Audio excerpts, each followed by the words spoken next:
नमस्कार। सासाराम शहर हमेशा से जल जमाव की समस्या से जूझता रहा है और इस समस्या के समाधान को लेकर अभी तक कई तरह के कार्य किए गए और कोशिश की गई कि किस तरह से सासाराम शहर को जल जमाव की समस्या से मुक्ति दिलाया जा सके। इन्हीं कार्यों में से एक कार्य सासाराम शहर में ड्रेनेज निर्माण का किया गया और उम्मीद जताई गई कि इस ड्रेनेज के निर्माण हो जाने के बाद सासाराम शहरवासी जल जमाव की समस्या से नहीं जूझेंगे। लेकिन ड्रेनेज का निर्माण कार्य लगभग पूरा हो चुका है। इसके बाद में भी अभी भी लोग सासाराम शहर में जल जमाव की समस्या से जूझ रहे हैं। मात्र 4 रोज हुई बारिश के बाद जिस तरह से सासाराम शहर में नज़ारा दिखाई पड़ रहा है उससे साफ लग रहा है कि ड्रेनेज तो बनाया गया लेकिन उसका उपयोग सासाराम शहर से जल जमाव की समस्या को दूर करने के लिए नहीं किया जा रहा है और या फिर वह ड्रेनेज उस तरह से कारगर नहीं साबित हो पा रहा है जिस तरह से सासाराम शहर में पानी की निकासी को दुरुस्त करने के लिए ड्रेनेज को कारगर होना चाहिए। सोचिए कि इस ड्रेनेज पर करोड़ों रुपए खर्च किए गए और उम्मीद जताई गई कि अब सासाराम शहर में जल जमाव की समस्या उत्पन्न नहीं होगी। लेकिन 4 वर्ष बीत जाने के बाद भी अभी भी जब बारिश होती है और जब जल जमाव की समस्या उत्पन्न होती है उसके बाद कई तरह के कार्य किए जाते हैं, चाहे पंपिंग सेट का मामला हो या नाला की खुदाई का मामला हो, ये कार्य होते हुए दिखाई पड़ता है। और जब प्रोजेक्ट बनाए जा रहे थे ड्रेनेज निर्माण को लेकर उस समय इस तरह की योजनाओं पर विचार क्यों नहीं किया गया या उन समस्याओं पर विचार क्यों नहीं किया गया जिसके बाद इस समस्या का समाधान हो सकता था। लेकिन जिनके द्वारा इस प्रोजेक्ट को तैयार किया गया होगा या जिसके द्वारा इस ड्रेनेज योजना को लागू करने की कोशिश की गई होगी वो पक्के तौर पर एक अकुशल इंजीनियर के द्वारा यह कार्य किया गया होगा और जो ड्रेनेज का निर्माण कराया गया उसमें भी किसी न किसी अकुशल इंजीनियर के द्वारा देखरेख में ही ये कार्य हुआ। कारण कि जिस तरह से ड्रेनेज का निर्माण कराया गया है उस निर्माण को देखकर आप कह नहीं सकते हैं कि एक कुशल इंजीनियर के नेतृत्व में यह कार्य हुआ है। कारण कि जिस तरह से अभी साकेत नगर मोहल्ले में ड्रेनेज की गुणवत्ता दिखाई पड़ रही है या जिस तरह से साकेत नगर मोहल्ले में ड्रेनेज पूरी तरह से क्षतिग्रस्त हो गया है उसे साफ लग रहा है कि अगर साकेत नगर मोहल्ले में ड्रेनेज का काम सही तरीके से किया गया होता तो मात्र 4 साल के अंदर में ये ड्रेनेज क्षतिग्रस्त नहीं हुआ होता। और आलम यह है कि यह ड्रेनेज अब इस क्षेत्र के लोगों के लिए मुसीबत बन चुका है। प्रत्येक दिन इस ड्रेनेज से होकर गुजरने वाले बाइक सवार चोटिल हो रहे हैं, उन्हें अस्पताल जाना पड़ रहा है। लेकिन जो भी प्रतिनिधि, जो भी अधिकारी इस ड्रेनेज की देखरेख करने वाले हैं या जो भी जिनके ऊपर जिम्मेवारी है उनके द्वारा इस घटना या दुर्घटना को रोकने के लिए कोई कार्य नहीं किया जा रहा है। और मैं पक्के तौर से ये कह सकता हूँ कि जिस तरह से अभी स्थिति बनी हुई है ड्रेनेज की, उस स्थिति के बाद आज न तो कल एक बहुत बड़ा हादसा सामने आएगा और उस हादसे के बाद जो स्थिति होगी उस स्थिति का अंदाज़ा शायद यहाँ के प्रतिनिधि और अधिकारी भी नहीं लगा पा रहे हैं। सोचिए कि ड्रेनेज के बीच बीच में गड्ढा उभर रहा है, जो जाली लगी हुई थी वो भी टूट चुकी है और पूरा ड्रेनेज, अंदर का जो ड्रेनेज है वो दिखाई पड़ रहा है, पानी का लेवल दिखाई पड़ रहा है। और जिस तरह से गड्ढे हैं उस गड्ढे में कोई भी बच्चा गिर सकता है और जब बच्चा गिरेगा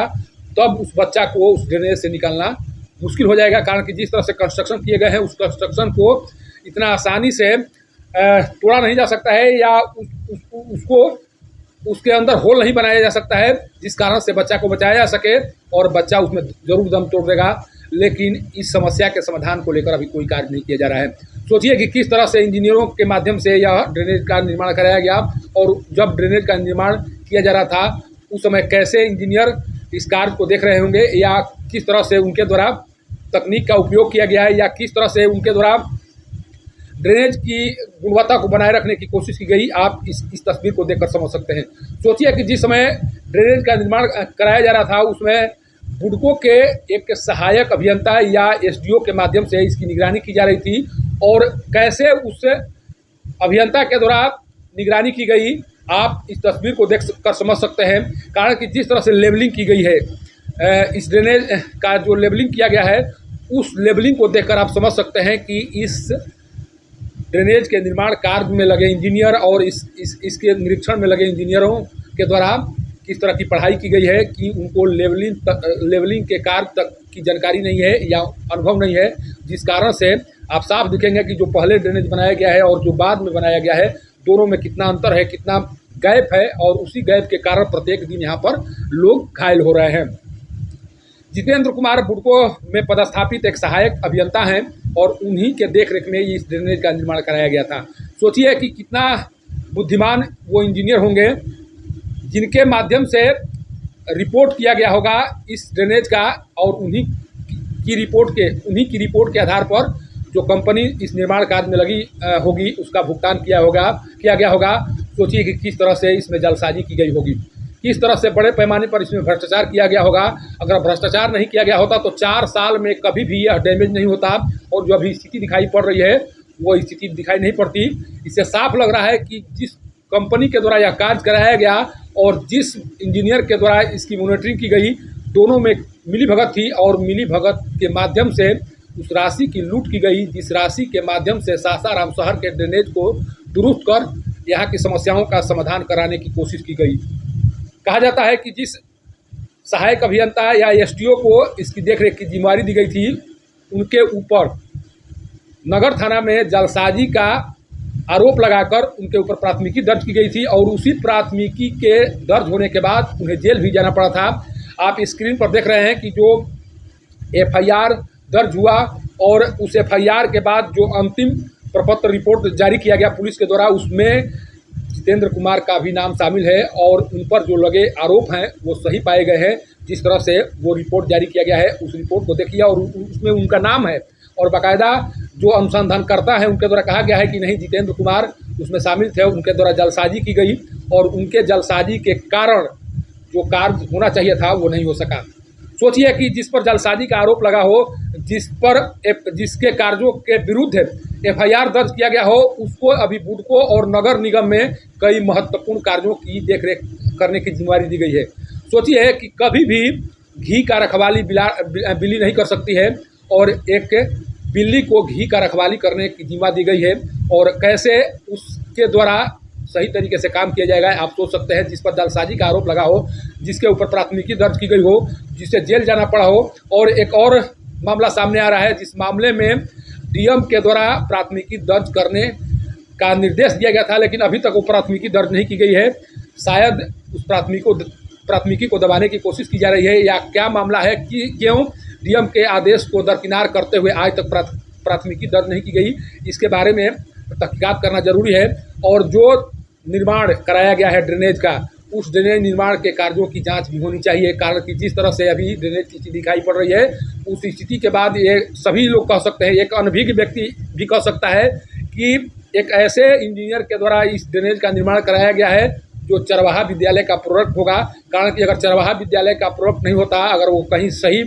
विश्वविद्यालय या विद्यालय से डिग्री हासिल किया होता है या पढ़ाई किया होता, तो उसे इतना जरूर पता होता कि इसका लेवल किस तरह से होना चाहिए, इसमें इसकी गुणवत्ता किस तरह से होना चाहिए, ये सारी बातें उसे पता होता। लेकिन अगर इस तरह की बातें उसे पता नहीं है तो तय मानिए कि वह ऐसे विश्वविद्यालय या विद्यालय से पढ़ाई किया हो जिस विश्वविद्यालय या विद्यालय में चरवाहा विद्यालय के अध्यापक पढ़ाई करते हों, पढ़ाते हों छात्रों को, और आज जो स्थिति दिखाई पड़ रही है उसके बाद यह कहने में थोड़ा भी संकोच नहीं होना चाहिए कि जितने भी इंजीनियर यहाँ कार्य कर रहे हैं या जिनके द्वारा यहाँ कार्य किया गया है, उनके पास नॉलेज की कमी है और उनके अनुभवहीनता का खमियाजा यहाँ के लोगों को भुगतना पड़ रहा है। अगर तत्काल प्रभाव से जालसाज इंजीनियर को, जो कनीय अभियंता, सहायक अभियंता या एसडीओ के पद पर कार्य कर रहे हैं जितेंद्र कुमार, उन्हें नहीं हटाया गया तो सासाराम शहर में गुणवत्तापूर्ण कार्य होते हुए दिखाई नहीं पड़ेगा। और कहा यह जा रहा है कि चूँकि उनके पिता एक ऐसे पद पर है जिस पद पर रहते हुए वो ऐसे अधिकारियों का भी संरक्षण कर रहे हैं जिन अधिकारियों के कारण सासाराम शहर में गुणवत्तापूर्ण कार्य हो ही नहीं पा रहा है। सोचिए कि एक रसूखदार पद पर उनके पिता हैं और उसी रसूखदार पद का इस्तेमाल करते हुए जितेंद्र कुमार को बचाया जा रहा है, और जेल जाने के बाद भी जितेंद्र कुमार से वैसा कार्य लिया जा रहा है जिस कार्य से सासाराम शहरवासियों को काफ़ी नुकसान हो रहा है, और शायद इस नुकसान का भरपाई आने वाले दिनों में नहीं किया जा सकता है। सासाराम से पब्लिक न्यूज़ के लिए सत्येंद्र चौबे की रिपोर्ट।